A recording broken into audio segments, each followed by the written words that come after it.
I believe I got this in 2011. It was at Islands of Adventure, I think, wherever Harry Potter World is. The place had just opened. It was new. Harry Potter is kind of problematic these days, which, can suck because it's a series that I grew up with. I was super into it. Thankfully, it literally can be replaced.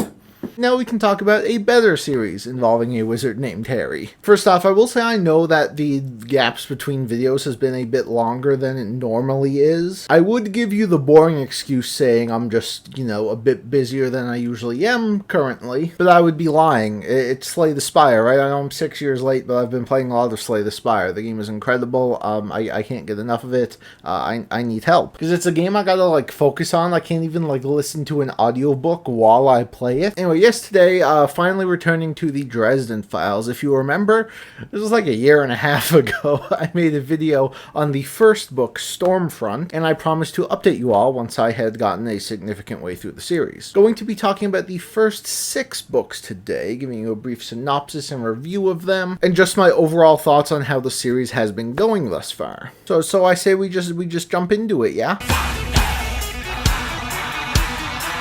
So for those completely uninitiated, the Dresden Files is a story of wizard-for-hire Harry Dresden, who lives in Chicago and performs odd jobs for people, usually of the magic variety. Most people don't believe in magic, so he has a hard time finding work, but does not have a hard time finding trouble. And each one of these books sees Harry as he is thrust into a new supernatural mystery, usually involving murders, magical creatures, things from his past coming back to haunt him, all fun stuff. And the first book, Stormfront, was a pretty interesting introduction to it all. Again, I made a much bigger video on that single book, so I don't have much to say here, but I think this book was effective at getting me interested in the world, if not fully invested. See, most people will tell you the Dresden Files takes a few books to actually get going, and they're kind of right. While Stormfront was a fun little mystery, had some colorful characters, a lot of interesting magic stuff going on, there wasn't really anything particularly special about it that made it stood out as this great first book in the series. And it's kind of interesting because if that were the only book out, and you had asked me if I thought this thing could run for more than 20 books, I'd probably laugh in your face, but here we are. So I enjoyed the book for sure, but I probably wouldn't have been in a rush to continue the series if, it didn't have the reputation it had. Baby, Full Moon is the second book, and it introduces a bit of a trend we see with the series. These first 6 books are a bit of a mystery or monster of the week type vibe, as there is a central conflict in each one which usually introduces us to a new side of this urban fantasy world, and the overall conflict is usually resolved by the end. And Full Moon introduces us to the werewolves. Now, I love werewolves in fiction generally. I think they're very cool creatures. And I really enjoyed seeing Jim Butcher's take on them here. I thought it was a really interesting mystery. And again, it was a fun story following this jackass wizard character and all his magical friends and contacts. But also again, this book still didn't really go above and beyond to be anything more than just entertaining. In fact, I actually think this one was a bit weaker than Stormfront. It just overall didn't feel like as cohesive a story. It sometimes just felt a bit all over the place, and the story was never interesting as, its initial setup. And again, if I did not know this book's reputation as often being considered the worst in the series by many fans, I probably wouldn't have been eager to read the rest, but oh boy, am I glad I did. I've been ghosting. Grave Peril is where the series really starts to improve, and I think, so far, this book marked a kind of permanent increase in quality. This book follows Harry, who is brought on to solve another mystery involving a dead serial killer, and this is a book that gives us a much bigger look into the world of the vampires in the Dresden Files, while of course also featuring ghosts and all things undead. If you haven't figured it out by now, yeah, most of the titles are puns, which I respect, very cool, but it's also very silly. What makes this book such an increase in quality, I think, is just the overall, writing quality, storytelling. Jim Butcher was really starting to, come into his own here. Well, it still wasn't like anything that absolutely blew me away. It just felt like a much more confident release from a more confident writer. What also helped this book were a large increase in stakes, as, Harry sees a lot of his loved ones come into danger, and his relationship with Susan, who is a reporter character who had shown up in the series, but, it's a big focus in this book, and it's also really well done. I was also impressed by the consequences of this book, because while I said this series so far does follow sort of a Monster of the Week type formula, I would not call it episodic. Things carry over. Characters who get introduced in one book continue out through the series. And the way Grave Peril ends, you think to yourself, okay, we may be in this for the long haul. Today was a fairy tale, you were the prince. So far, this series has been moving with the passage of time. Like, if it took a year for a book to come out, that's how long the time passes in the story. And that really makes this world feel much more alive. Because the books just don't start from where the last one ended. They can take place a long time after, and a lot of things can happen in that time. So every time you pick up a new Dresden book, it's very interesting, just seeing where Harry is at this point in his life, how all of the other characters have been doing. Those major consequences from a previous book, now we see what, the long-term effects of them have been. And the previous books really teased us with a lot of things about Harry's past that we didn't really know a ton about. And Summer Night is when they kind of show up to bite him in the ass. And along with that, one of the queens of the fairies reaches out to Harry and has a pretty crazy task for him. The consequences if he fails are pretty rough. I thought this one was about as good as Grave Peril for the same reasons. Again, we're shifting focus to like this new faction of magical creatures, and it just works to continue to flesh out this world. And the fairies are interesting because they sort of exist on like a different plane of existence, so that just adds a whole bunch more to the magic and mythology going on. And I'd be perfectly content if the series stayed at this level of quality, because I was really enjoying them. Thought they were pretty solid. And then I read Death Masks. It's the 10 dual commandments.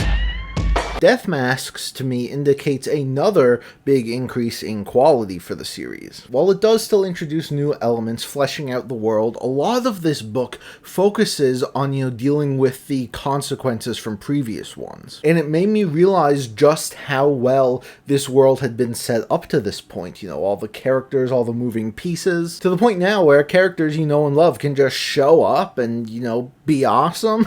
Made me realize just, how invested I had gotten in the series. And this one's interesting because it kind of has like two big conflicts happening. You of course have, the murder mystery that most of these books have, but this one's a lot more unique because it's not necessarily involving a murder in the normal sense, but rather people are dying of a mysterious and very deadly plague. And while that's going on, you also have an assassin who was sent to kill Harry due to previous conflicts, and they decide to settle it with a duel. So while Harry's dealing with this investigation, he also has to prepare for a magical duel. The stakes were already super high just, for the general public, because like, oh my god, there's a killer plague, but also you're always like, oh, Harry could also die in this duel.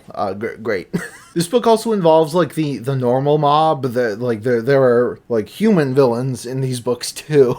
And you have like one of the bosses, Marcone, who's like a really stereotypical mob guy. He'd been in previous books, but I think his inclusion in this book, not only of course like he's a really intimidating guy, so whenever he's around, you just feel a lot more tense. But this book did some very interesting stuff with his character that I was not expecting and made me like him a whole lot more. Maybe not necessarily as a person, but as a character. I like how previous characters who could have been one and done keep coming back and keep getting more development. Again, it adds to this sense that this world is alive and things are moving between books. It's very, very well done stuff. And again, Harry and Susan are like a central thing that this book focuses on, and it's such a good and tragic love story. To me, this book is everything the series had been building up to. Everything just clicked into place. It was the most exciting, the most engaging one yet. And I was very excited to see what Jim Butcher would do next.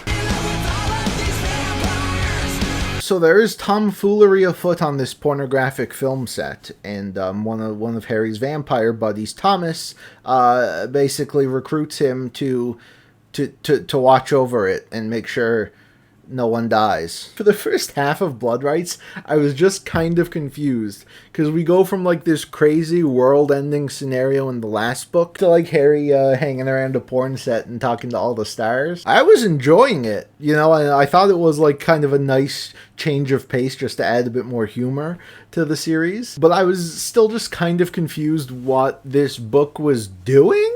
Once you get into the second half, it starts to become more like what you would expect from this book. While the vampires had been, you know, primary antagonists throughout the other books in the series, this is the book that finally just focuses solely on them, and I really enjoy the vampires of this world. But the blood in the title is not just a reference to them. This book also focuses heavily on Harry's family, which is still shrouded in a lot of mystery. And we get some major revelations here, which I'm sure will be pivotal to Harry's story going forward.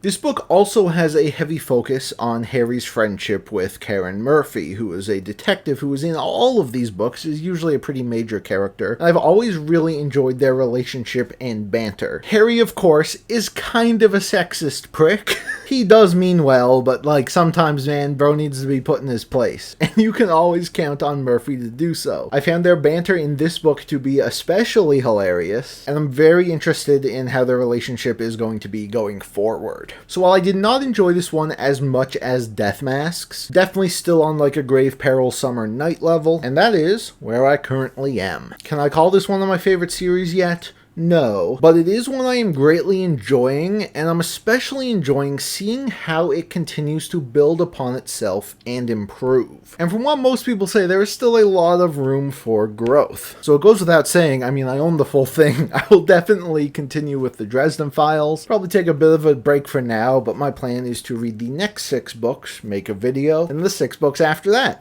This is a very long series. You're like, oh, there's only 17 books out. So the 18th book, from what I understand, is mostly done, meaning it'll probably come out in like a year, maybe. I don't really know if I'll be caught up by then, realistically. So I'm just assuming that it will be out by the time I catch up, yeah. Though it has been quite a long wait, from what I understand. I don't think, like, the last one, Battleground, came out, I think, in 2020. I know Jim Butcher was working on his other series. But yeah, it's definitely going to be a priority for me. So with that, thank you all so much for watching. Leave your thoughts on anything Dresden related in the comments down below. And for now, I guess I'll just go watch the Dresden Files show, which I hear is fantastic.